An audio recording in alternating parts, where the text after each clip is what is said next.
Welcome to another case from the Drawing Room Detectives. Today we open a brand new Sherlock Holmes mystery.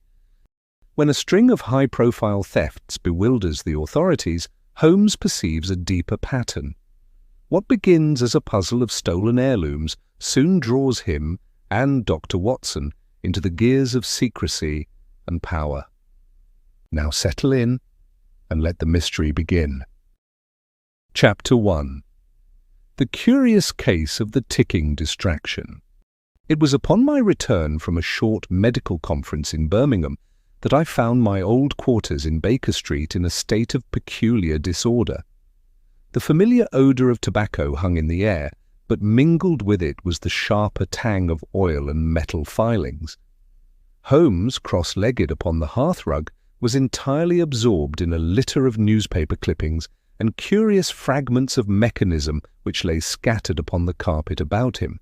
"Ah, Watson," he said, glancing up for the briefest instant before returning his gaze to the contrivance in his hand.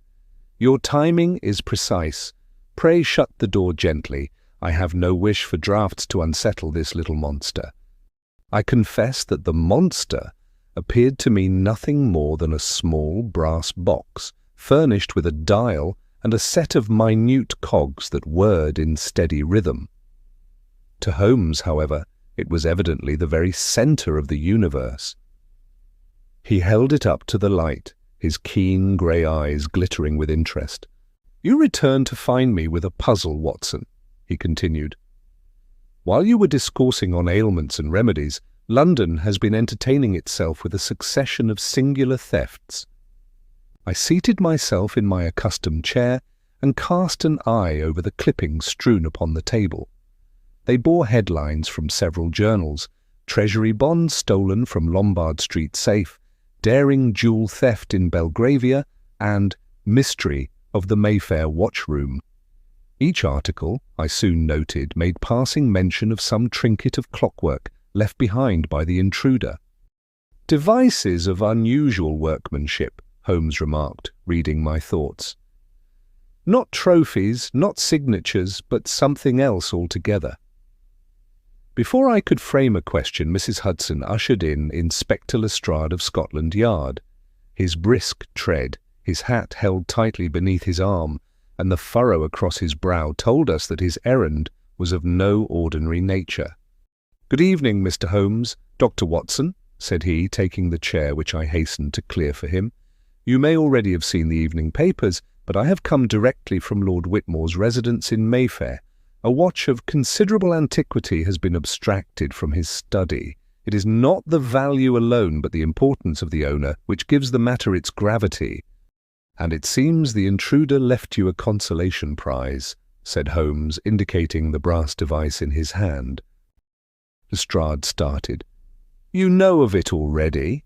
"Yes. This ticking contraption was discovered upon the desk as though to mock us.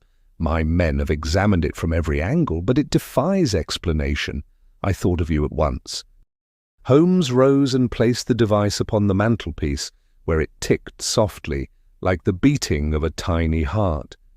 He paced the room twice, his hands clasped behind him, and then turned with that sudden energy which bespoke the working of his mind. "It is no clue, Lestrade," said he firmly. "It is a distraction, deliberate and most skilfully contrived. The true significance of these machines lies not in their construction, but in the attention they divert from what is taken. You may be certain, therefore, that this will not be the last of such incidents. Whoever directs them has a larger design in view." Lestrade frowned, rubbing his chin with evident dissatisfaction. "You speak with great confidence, Mr. Holmes, but I should be glad of something more solid than speculation. Lord Whitmore is clamouring for action, and I have no taste for explaining that Scotland Yard is undone by a toy that ticks." "You may tell his lordship," Holmes replied coolly, "that the toy is the least of his concerns. When the true pattern reveals itself, I shall require your cooperation. Until then, you would do wisely to guard men of standing whose possessions might tempt a discriminating thief."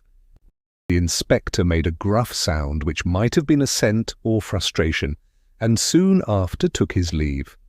Holmes returned at once to his pile of notes, as though Lestrade's presence had been a mere interlude. As I sat watching the small brass device ticking steadily upon the mantel, I could not dispel a sense of unease. There was something uncanny in its ceaseless motion, as though it mocked our ignorance. I resolved that whatever direction the matter might take, I should not let Holmes bear it alone. Chapter 2. The Whitmore Affair.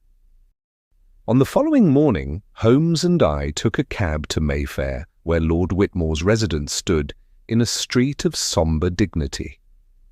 The house itself was of dark stone, with heavy curtains drawn close, as though the noble owner desired no intrusion from the world beyond his walls. A uniformed servant admitted us with evident reluctance, and we were shown to a spacious study whose every shelf and cabinet proclaimed the wealth and station of its master. Lord Whitmore, a tall and austere man, received us with a coolness bordering upon disdain. He inclined his head stiffly when Holmes was presented, and made no effort to conceal his impatience. "I must confess," said he, "that I do not see how a private investigator, however celebrated, can succeed where the official police have been baffled. It was but a watch, after all. A loss, yes, but hardly a matter for melodrama." Holmes, unmoved by this chill reception, moved slowly about the room, his eyes darting from case to cabinet with a bird-like quickness. He paused before the desk where the theft had occurred, his long fingers brushing over the polished surface. "Your lordship may call it a watch," said he quietly, "but to the thief it was something more. The question is, what?" At that moment, Lady Eleanor entered. She was a graceful woman, her manner gentle, yet tinged with a sadness that bespoke concern deeper than her husband's indifference. Seeing us gathered about the desk, she hesitated, and then, with a glance toward her husband, spoke in a low voice. "It was not merely an ornament," she said. "The watch belonged to my grandfather, who had it fashioned with a secret compartment. It held certain private papers, innocent enough, but of sentimental value to me. I fear that whoever took it may learn of the compartment." Lord Whitmore's lips pressed into a thin line. "Eleanor, you distress yourself needlessly. Let us not weary these gentlemen with family trifles." But Holmes had already drawn the small clockwork device from his pocket, and was examining it by the light of the window. He turned it over with care, his glass to his eye, while the faint ticking filled the otherwise silent room. "You see here, Watson," he murmured, pointing to a series of gears, "how the pinions are cut with extraordinary precision. And this wheel, observe the stamp upon it. That mark is Swiss, and not of any common maker. Whoever constructed this had access to the finest workshops of Geneva." Lestrade, who had been lingering in the background with the uneasiness of a man out of favour, cleared his throat. "It looks to me no better than a child's toy," said he. "I cannot see how a bobbing set of cogs helps us to the thief." Holmes smiled faintly. "That is precisely its purpose, Inspector, to prevent you from seeing. The artistry of the mechanism is not to aid us, but to hinder.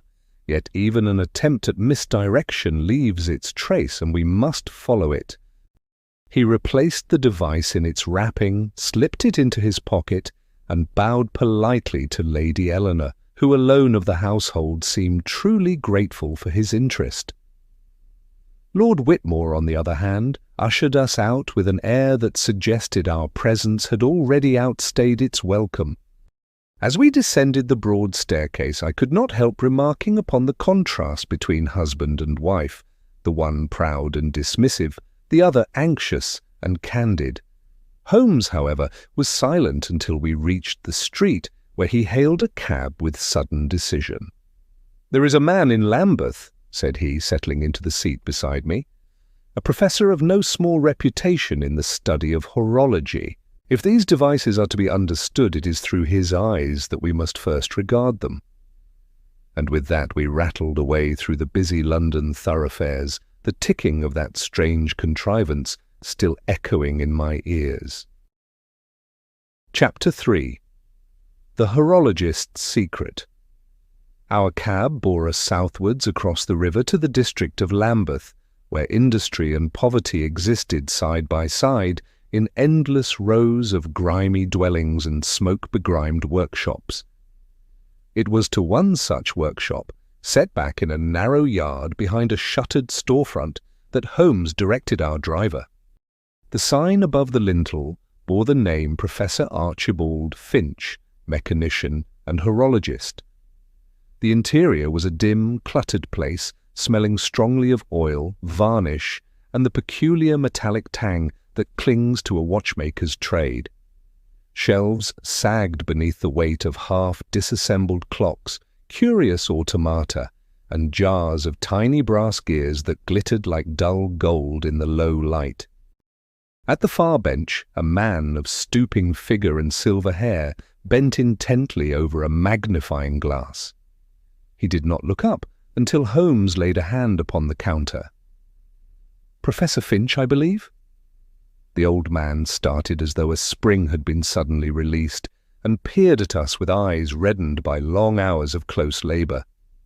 "That is my name, sir," he answered cautiously. "And you are?" "My name is Sherlock Holmes. This is my friend Dr. Watson. We seek your expert opinion on a matter that lies within your province."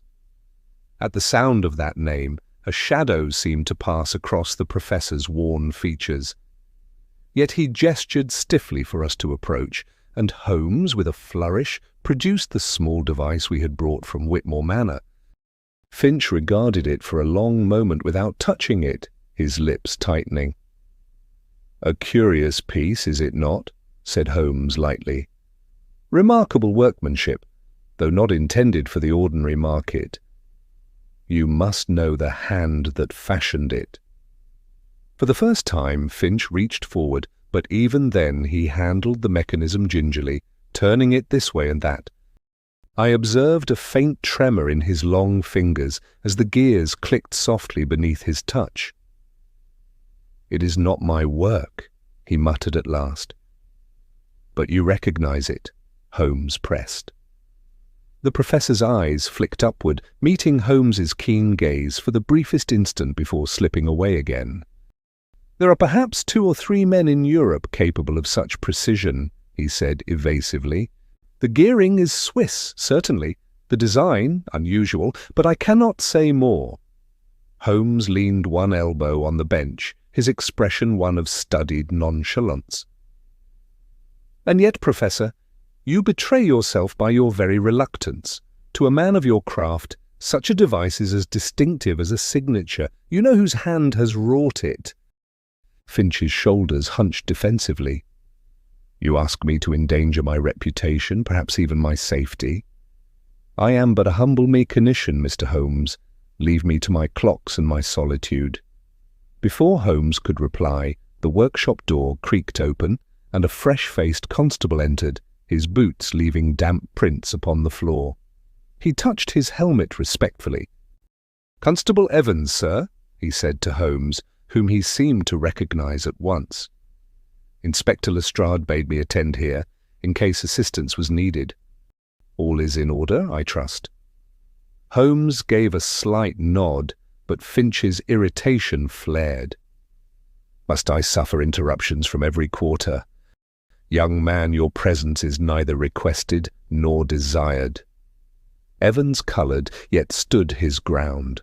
"Beg pardon, Professor, but it's my duty." The brief exchange seemed only to deepen Finch's gloom. He set the device back upon the bench and wiped his hands upon a rag. "I can tell you no more," he said, though his voice betrayed an inner conflict. "The workmanship is of the highest order, beyond the reach of any common thief. That is all you need know." Holmes retrieved the mechanism, slipping it into his pocket with a motion so smooth it seemed part of his very person. "On the contrary, Professor, I need to know everything. And I believe you have told me much already, More, perhaps, than you intended." A flicker of alarm crossed Finch's face, but Holmes offered no further explanation. With a bow that was at once courteous and final, he turned upon his heel and made for the door. I followed, casting a backward glance at the old horologist, who stood with hands gripping the edge of the bench as though for support. Once in the street, I could not restrain my curiosity. "Holmes, the man is plainly concealing something. Do you suppose he is in league with these thieves?" Holmes hailed a passing hansom and assisted me inside before replying. "Not in league, Watson. His fear is real, but it is not the fear of guilt. He has knowledge which he dares not share, and that knowledge will lead us further along the path." He tapped his fingers upon the side of the cab as we rattled back toward the Strand, his eyes half closed, his mind already racing ahead. Chapter 4. The Journalist's Inquiry. It was 2 days after our visit to Professor Finch that Holmes received an unexpected summons. A note, written in a firm but elegant hand, had been delivered to Baker Street, requesting his attendance at the offices of the Strand magazine in Fleet Street. Ordinarily, my friend held the press in low regard, finding their zeal for sensation incompatible with the accuracy of fact. Yet there was something in the phrasing of the letter, courteous but persistent, that persuaded him to grant the interview. I accompanied him that afternoon, and together we threaded our way through the clamorous thoroughfares of the city until we came to the great publishing house. The office itself was a bustling place, alive with the scratching of pens, the rattle of typewriters, and the comings and goings of messengers laden with proofs and copy. Holmes, as ever, moved through the commotion with an air of aloof detachment, but I confess that I felt a quickening of interest, for the Strand was the very journal in which I had occasionally ventured to chronicle our adventures. We were shown into a smaller room apart from the main office, where a young lady awaited us. She rose as we entered, and I observed at once the self-possession of her bearing. She was of middle height, her features animated by lively intelligence, and her attire, though modest, was distinguished by a certain neat elegance. "Mr. Holmes, Dr. Watson," she said, with a slight bow. "I am Miss Amelia Hart. It is an honour to make your acquaintance. I write for the Strand, and I am gathering material for an article upon the recent thefts which so perplex the public. Might I prevail upon you for a few words?" Holmes inclined his head, but remained standing, his long fingers steepled together. "Madam, you must know that publicity is the very breath of the criminal. To furnish the press with my observations is often to arm the rogue with his own defence."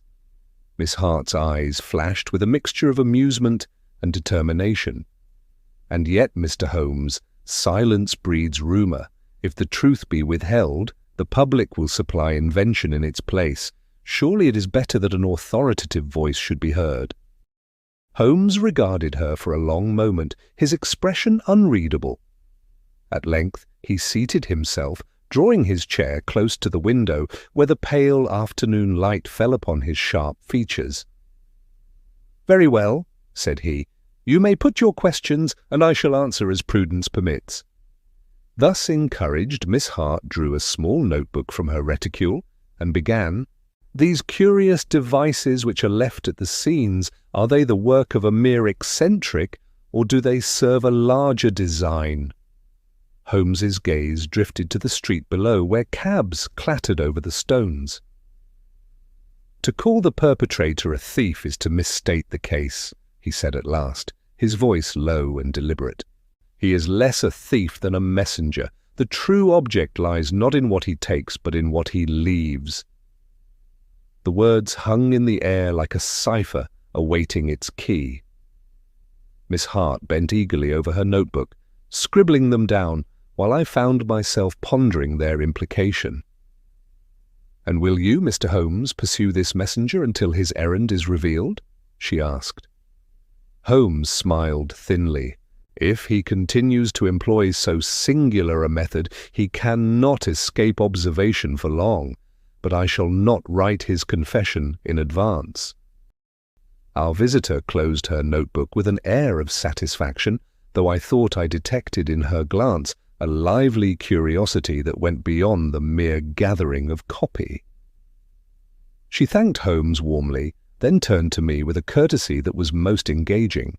"Dr. Watson," she said, "I have long admired your accounts in these very pages. They render the driest deduction into the most vivid narrative. Might I hope that this affair, too, will one day be entrusted to your pen?" I felt a warmth rise to my cheeks, for it is not every day that one weigh's poor efforts are commended by so discerning a judge. "If the matter should come to a fitting conclusion," I replied, "I shall endeavour to set it forth as faithfully as I am able." Holmes rose, signalling that the interview was at an end. Miss Hart extended her hand with a frankness unusual in her sex, and I found myself both surprised and charmed by the strength of her grasp. Once outside in Fleet Street, amidst the clatter of hooves and the cries of newsboys hawking the evening editions, I could not forbear remarking upon the young lady's spirit. "A most determined character," said I. "I think she will not rest until she has prized from us every detail of this curious business." Holmes gave a short laugh. "The press is ever hungry, Watson, and Miss Hart has the appetite of her profession. Still she shows discernment. Let us hope her article casts light without kindling mischief." With that he hailed a cab, and we set off once more into the heart of the unfolding mystery. Chapter 5. The Pemberton Heist. It was no more than a fortnight after our return from Mayfair that we were once again summoned from the quietude of Baker Street into the whirlwind of mystery. A note, scribbled in haste and bearing the familiar hand of Inspector Lestrade, arrived with the morning post. Its words were brief, though laden with urgency. Holmes, who had been reclining in his chair with the languor of a cat at rest, sprang up with a sudden energy that startled even me. The keen light that I had learned to associate with an active case flashed once more in his eyes. Within the hour, we were rattling along the streets of London in a cab, the brisk autumn air carrying with it the faint tang of coal smoke and damp leaves. Mr. Pemberton's townhouse in Kensington was a neat but unassuming structure, its facade unmarked by wealth, yet betraying a certain prosperity in the solidity of its fixtures and the polish of its brass. We were admitted without delay by a manservant whose agitation was evident in his trembling hands. Inside we found Inspector Lestrade in the midst of a heated exchange with the master of the house. Mr. Pemberton was a slight, nervous fellow whose thinning hair and quick, darting eyes spoke of a temperament more accustomed to ledgers than to confrontations.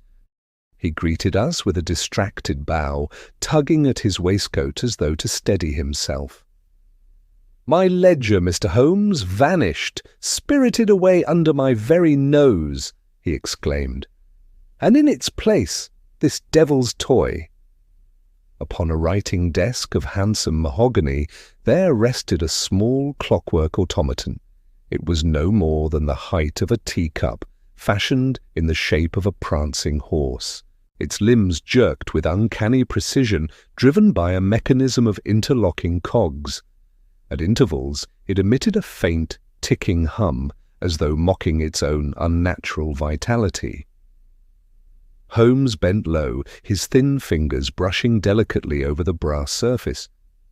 His expression remained impassive, though I detected the faint tightening of his lips as he examined the device. "Identical," he murmured at last. "The workmanship is unmistakable." "Identical to what, Mr. Holmes?" asked Lestrade, his brows knitted in exasperation. "To the device left in Lord Whitmore's study," Holmes replied, straightening. "The same rare Swiss gearing, the same balance of precision against frivolity. Our artificer is consistent, if nothing else." "But the ledger!" cried Mr. Pemberton, wringing his hands. "Years of records, all gone. Without them my affairs are in disarray, my reputation, my livelihood, ruined." Holmes turned his keen gaze upon him. "And what did this ledger contain?" "Business records, nothing more," the man insisted with a vehemence that seemed almost defensive. "Accounts, transactions, correspondence with associates, nothing of value to anyone but myself." Holmes's eyes narrowed, though he made no reply. Instead, he returned his attention to the automaton, winding it gently until its limbs whirred once more in their curious dance. "You will observe, Watson," he said, "that the balance wheel here is set with a fraction more delicacy than in the Whitmore device. See how it regulates the movement with a steadier rhythm. Our artificer refines his craft with each effort." I examined the object as best I could, though to my untutored eye it appeared little more than an elaborate toy.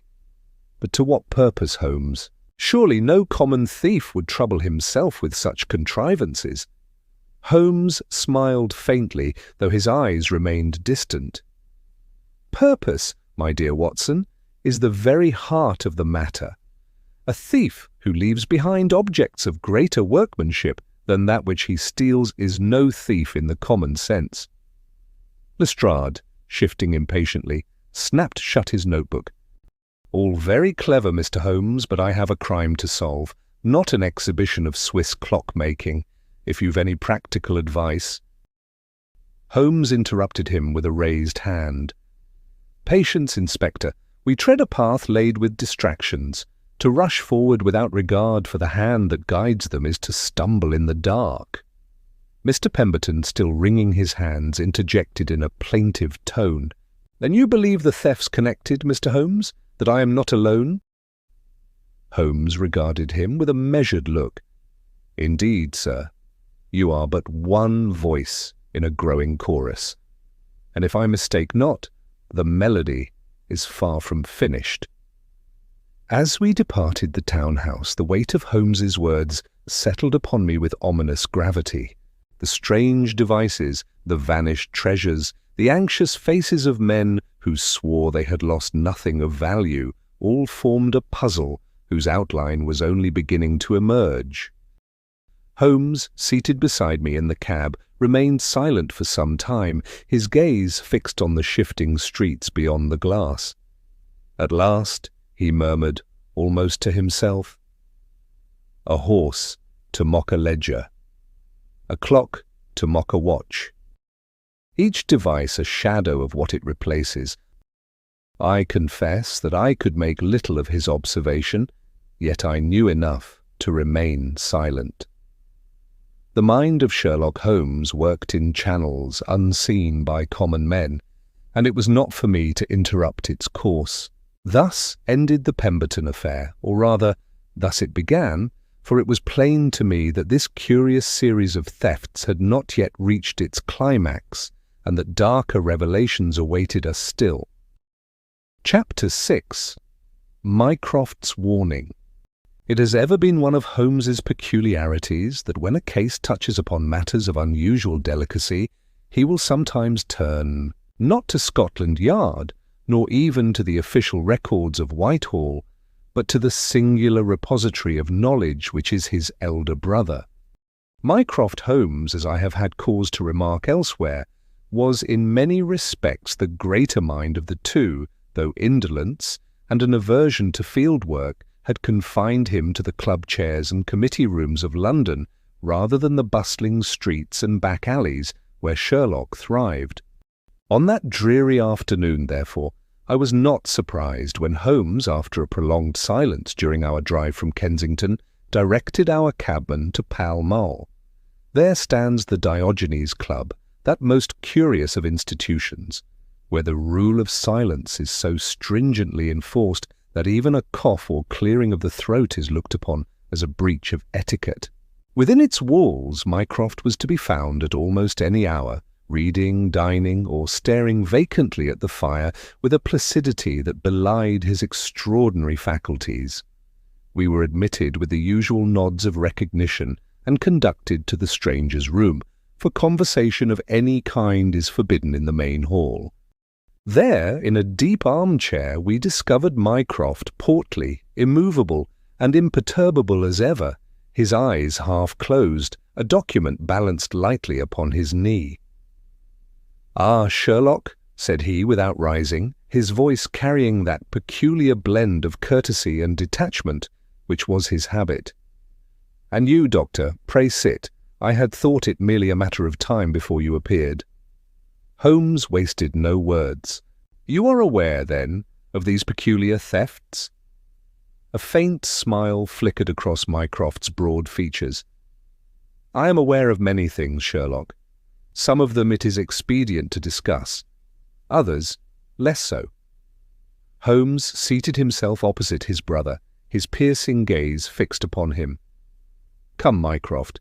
A family heirloom at Whitmore Manor, a business ledger in Kensington, both replaced by devices of singular workmanship. These are not common burglaries. What do you know of them?" For the first time I observed Mycroft shift uneasily in his chair, his large hands folding one over the other with deliberate slowness. "What I know, Sherlock, is that you would do well to leave the matter alone." Holmes raised an eyebrow. "Leave it alone?" "Yes." Mycroft's tone was uncharacteristically firm. "There are occasions when your talents, invaluable though they are, stray perilously close to matters of state. This is such a case. Pursue it further, and you may find yourself entangled in affairs that reach far beyond your accustomed province." I confess I was startled. Rare indeed was it that Mycroft offered his brother counsel in so decisive a manner, and rarer still that he invoked the vague but weighty phrase of affairs of state. Holmes, however, betrayed no surprise. He merely leaned back in his chair, steepling his long fingers and studying his brother's imperturbable face with quiet scrutiny.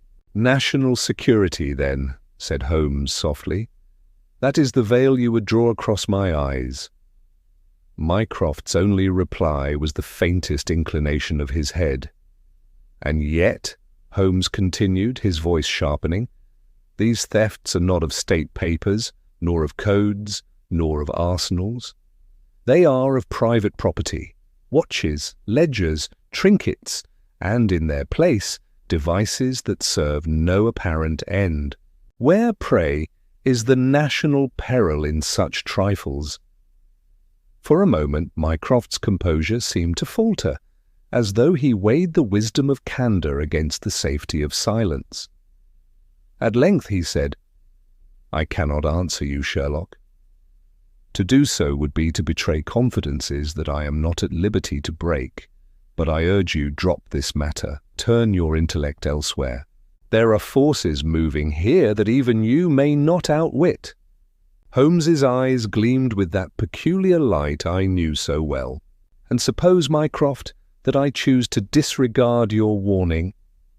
"Then," said Mycroft gravely, "I fear the consequences will rest upon your own head."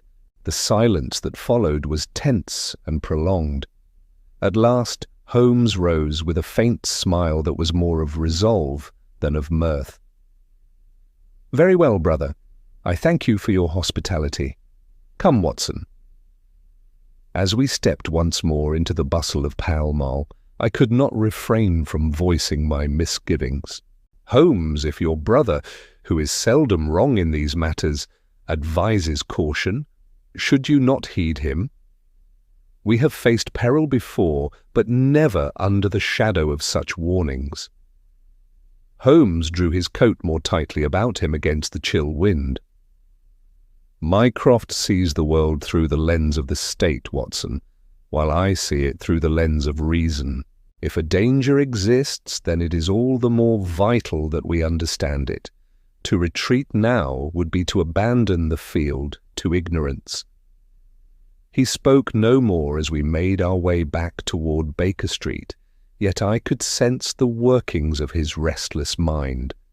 Mycroft's warning, far from deterring him, had only confirmed in Holmes the conviction that the curious pattern of thefts concealed a secret of no ordinary magnitude.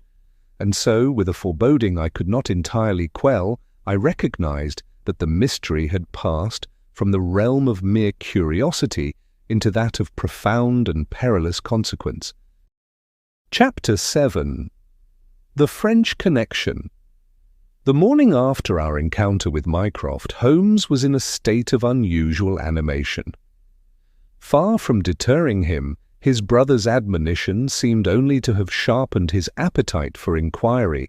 He had spent half the night poring over his chemical apparatus and his notes upon the stolen devices, muttering occasionally to himself in that absorbed fashion which I knew better than to interrupt. By breakfast he announced with evident satisfaction that our next step must be taken in Soho. "You will recall, Watson," said he as we rattled through the crowded streets in our hansom, "the Swiss gearing employed in the mechanism left at Whitmore Manor. Such work is not to be obtained from the ordinary workshops of London. It is rare, specialized, and costly. I have traced it to a dealer of antiquities who maintains her establishment in Wardour Street, Madame Sophie Laurent. We shall pay her a visit." So it was that we presently found ourselves before a narrow-fronted shop whose windows displayed an assortment of curiosities, bronze statuettes, ormolu clocks, and cabinets of delicate porcelain. Within, the air was heavy with the mingled odours of dust and polish. Behind a counter, piled with ledgers and catalogues, stood Madame Laurent herself, a woman of middle years, strikingly attired, with keen dark eyes that seemed to miss nothing.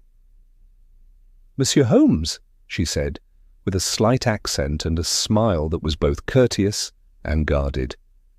"I have heard of you. To what do I owe this honour?" Holmes inclined his head. "Madame, I seek information concerning a set of precision gears of Swiss manufacture. They were purchased, I believe, through your agency." She considered us for a moment, her fingers lightly tapping the counter. "I conduct many transactions, monsieur. My clients value discretion. You will understand that I cannot disclose names as though they were trifles." Holmes drew from his pocket a small cogwheel, no larger than a coin, which he had extracted from the device at Whitmore Manor. "This," said he quietly, "came from your stock. I do not ask you to betray a confidence, only to assist the course of justice." Her eyes narrowed slightly as she examined the object. At length she gave a delicate shrug. "Très bien. These pieces I sold some months ago to a gentleman of military bearing, an Englishman, tall, erect, with a clipped manner of speech. He paid handsomely and asked no questions." "Did he give his name?" Holmes inquired. "A name, yes, but one too ordinary to carry conviction. I judged it assumed. What struck me more was his manner. He moved, if I may say, like a soldier. I have lived long enough in Paris and London to recognize the type." Holmes replaced the cogwheel in his pocket with a nod of thanks. "And he has not returned since?" "No, he took with him a case of parts sufficient, I should think, for several contrivances." I wondered at it, but in my trade one learns not to wonder too much. Holmes regarded her keenly. "You have been most helpful, madam. You will oblige me by keeping this conversation to yourself." She inclined her head with a smile that revealed nothing. "But naturally, monsieur." As we emerged once more into the bustling street, I could not contain my curiosity. "Surely, Holmes, we have reached the end of the trail. This officer, whoever he may be, must be our clockmaker." Holmes shook his head decisively. "On the contrary, Watson, consider, the workmanship is consistent, yet the hand that purchased the parts was not the hand that constructed the devices. This man is but an intermediary, a messenger, if you will. Our quarry remains shrouded, but we are a step nearer to unmasking him." His words carried the quiet certainty I had come to respect, though I confess I remained unsatisfied. For my own part, the figure of the mysterious officer lingered in my thoughts as we made our way back to Baker Street, while Holmes, lost in meditation, leaned back in the cab with eyes half closed, no doubt already tracing the next link in the chain of this singular conspiracy. Chapter 8. The Shadow in the Fog. The next stage of our inquiry carried us eastward, to that region of wharves and warehouses along the Thames where the great arteries of London's commerce converge. It was Holmes's conviction that the mysterious devices were not merely curiosities, but served as signals left with a purpose yet to be discerned. When word reached him, through one of his numerous channels of information, that a consignment of valuable machinery was expected at the Wapping docks, he judged it an occasion too significant to neglect. It was a bitter night when we set forth, the river veiled in a thick autumn fog that rolled between the warehouses and hung in ghostly wreaths above the water. The air was pungent with tar and salt, mingled with the creak of rigging and the occasional distant shout of a stevedore. With us was Constable Evans, a keen-eyed young fellow whom Lestrade had detailed for the duty. His earnest manner and readiness to oblige made him a welcome companion, though he was plainly unused to Holmes's exacting standards of observation. We took our station behind a stack of barrels near the entrance to the dockyard, where the outlines of ships loomed faint and spectral in the shifting vapour. Holmes, his shoulders hunched within his greatcoat, remained as motionless as a statue, his eyes fixed upon the obscured thoroughfare, as though he could pierce the fog by the sheer force of his will. An hour passed in silence, broken only by the muffled lap of the tide and the occasional rattle of chains. Then, without warning, Holmes touched my arm lightly and inclined his head. Through a thinning of the mist, I discerned a figure moving swiftly between the warehouses, a tall man, wrapped in a cloak, his face obscured by the brim of a hat. "He comes," Holmes whispered. We moved forward cautiously, but the fog was treacherous. The shadows seemed to dissolve into it, reappearing an instant later further off, until with a sudden swirl of vapour he was gone entirely, as though the night had swallowed him. "Quickly!" cried Evans, dashing forward, his boots clattering on the stones. Holmes and I followed, but search as we might, the figure had vanished. The mist thickened anew, baffling our pursuit, until Evans, stooping by the base of a wall, uttered an exclamation. "Here, sir, look at this!" In his gloved hand he held a small object of brass and steel, a device scarcely larger than a pocket watch, its gears still faintly ticking as though only moments before it had been discarded. Holmes bent over it with evident interest, his keen eyes glinting in the lamplight. "Still warm," he murmured. "He passed this way not 2 minutes ago. Remarkable nerve to abandon his token so close to our very feet." Evans looked bewildered. "But what does it mean, sir? Why leave it at all?"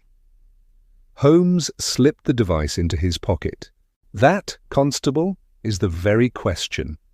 These contrivances are not dropped by chance. Each is an intentional mark, a message laid for those who can read it. Until we decipher the language, we are but groping in the fog, both literal and figurative." The young officer glanced anxiously about as though half expecting the shadow to reappear, but the night yielded nothing more than the river's whisper and the creak of unseen timbers. At last, Holmes straightened and drew his cloak tightly about him. "Enough for tonight. Our quarry is bold, and he knows these docks too well for us to corner him on his own ground. Come, Watson. We have gained a fragment at least, and in such puzzles even the smallest cog may set the whole mechanism in motion." Thus we quitted that desolate place, the fog curling behind us like smoke from some vast cauldron, while in my mind the fleeting image of the vanished figure lingered with a sense of menace and mystery I could not easily dispel. Chapter 9. The Betrayal. It was a blustery afternoon in Baker Street, the wind driving flecks of rain against the window panes and casting a restless light across Holmes's cluttered sitting room.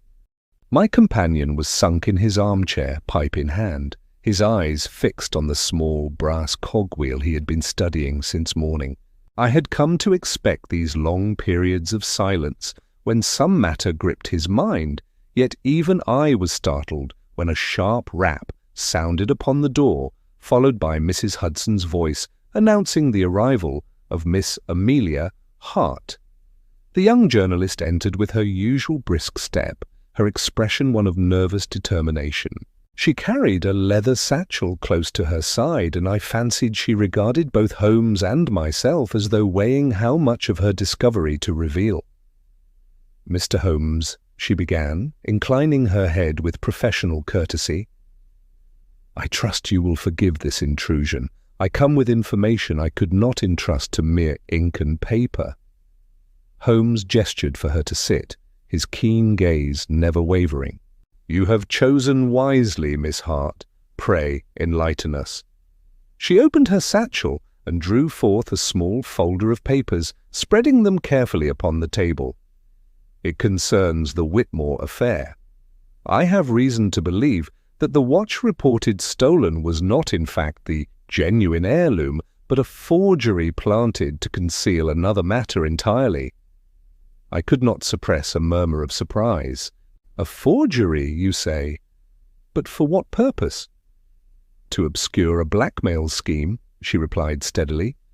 "Certain letters, intimate and compromising in their nature, were said to be kept within a hidden compartment of the true watch. By declaring the theft of the heirloom, Lord Whitmore may well have sought to disguise the disappearance of those very letters." At that moment the door opened again, and in strode Inspector Lestrade, dripping from the rain and wearing an expression of practised impatience. He gave a curt nod to Miss Hart before addressing Holmes. "I've come to see whether you've made sense of these devilish contraptions. Scotland Yard has little patience for riddles in brass and springs." Holmes leaned back in his chair, steepling his fingers. "On the contrary, Inspector, the riddles are the very essence of the matter. Each device is less a clue than a signal, marking the path of one who does not steal for avarice, but to unmask corruption." "Exposing corruption?" Lestrade scoffed, brushing the rain from his coat. "That's the talk of pamphleteers, not thieves. A crime is a crime, Mr. Holmes, and I advise you not to dress it in noble garments." Miss Hart looked from Holmes to Lestrade, her brow furrowed. "And yet is it not possible, Inspector, that these thefts are a means to reveal a truth too dangerous to be spoken openly?" "Dangerous or not," Lestrade retorted, "my duty is to the law, and I'll warn you both, tread carefully or you may find yourselves entangled in matters best left untouched." Holmes made no reply, though his eyes shone with that peculiar light I knew well, the glimmer of a mind balancing on the edge of revelation. The tension in the room was broken only when Mrs. Hudson returned, bearing a small parcel, its paper wrappings damp from the rain. She set it upon the table with a look of mild curiosity. Holmes unwrapped it with deliberate care. Within lay the shattered remains of a clockwork device, its gears twisted and bent, accompanied by a single slip of paper. He held it up so that we might all see the message scrawled in a precise hand. "The truth is the final gear." For a moment, none of us spoke. The ticking of the mantelpiece clock filled the silence, as though to remind us that time itself was drawing us deeper into the heart of the mystery. Chapter 10. Mycroft's Confession. It was with no small measure of reluctance that Holmes proposed we visit the Diogenes Club that same evening. I had long grown accustomed to the peculiarities of that establishment, where silence was the reigning virtue and conversation an intrusion. Yet I knew full well that if Holmes were determined to draw words from its most distinguished member, he would find a way. We were shown into one of the smaller chambers where Mycroft Holmes, broad of frame and immovable in aspect, sat reading a folio of government papers. He glanced up only once as we entered, his expression betraying neither surprise nor welcome. "Ah, Sherlock," said he in his grave and measured tones, "I wondered how long it would take you to arrive." Holmes closed the door behind us with deliberate care. "You have been keeping secrets, Mycroft," he said, his eyes narrowing. "It is unlike you to leave me to stumble in the dark while you sit in full possession of the truth." Mycroft laid aside his papers with a sigh. "It is unlike you, Sherlock, to mistake discretion for deceit. There are matters in which silence is the only safeguard. Nevertheless, since you have pressed me, I will speak." Holmes seated himself opposite his brother, his posture rigid, every nerve alert. I could not but feel that an invisible current passed between the two men, a contest of intellects, silent yet palpable. "The man you call the clockmaker," Mycroft began, "is not an ordinary criminal. His name is Dr. Elias Thorne, once a physicist in the service of Her Majesty's government. He was a colleague of mine, brilliant to the point of arrogance and intolerant of any form of corruption." Holmes made no sound, but a faint tightening about his mouth betrayed the intensity of his interest. "Some years ago," Mycroft continued, "Thorne uncovered evidence that certain contractors were supplying defective arms to our colonial forces. Rifles with flaws in their barrels, shells liable to detonate prematurely. It was a scheme both dangerous and profitable. He sought to expose it, but his warnings were dismissed. Indeed, he was quietly forced into retirement, his reputation tarnished, his voice silenced." I uttered an involuntary exclamation. "Good heavens, and you knew of this?" Mycroft inclined his massive head. "I knew, Watson, but proving it was another matter. The papers were destroyed, witnesses intimidated, and every official lever bound by secrecy. Thorne vanished soon afterwards. We believed him to have fled abroad, yet now it seems he has returned, fashioning these elaborate devices as signposts to the truth." Holmes leaned forward, his fingers pressed together.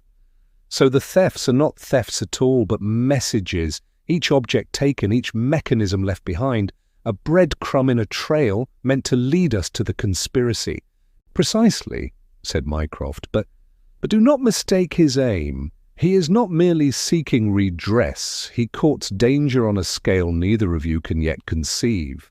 Should he succeed in dragging these secrets into the light, it will shake more than a few noble households.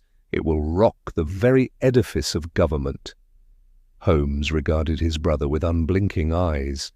"And so you, Mycroft, seek to keep the matter smothered?" "I seek," replied the elder Holmes with grave emphasis, "to prevent chaos. Yet I know that once your teeth are set upon a trail, Sherlock, you will not abandon it. I can only advise caution. Dr. Thorne is no common adversary, and the forces ranged against him are formidable." A heavy silence fell upon the chamber. I could feel the weight of unspoken matters pressing in upon us, as though the walls themselves guarded some dangerous secret. Holmes rose at last, his countenance inscrutable. "Thank you, Mycroft. Your confession has clarified more than you know. Come, Watson, we have work ahead of us."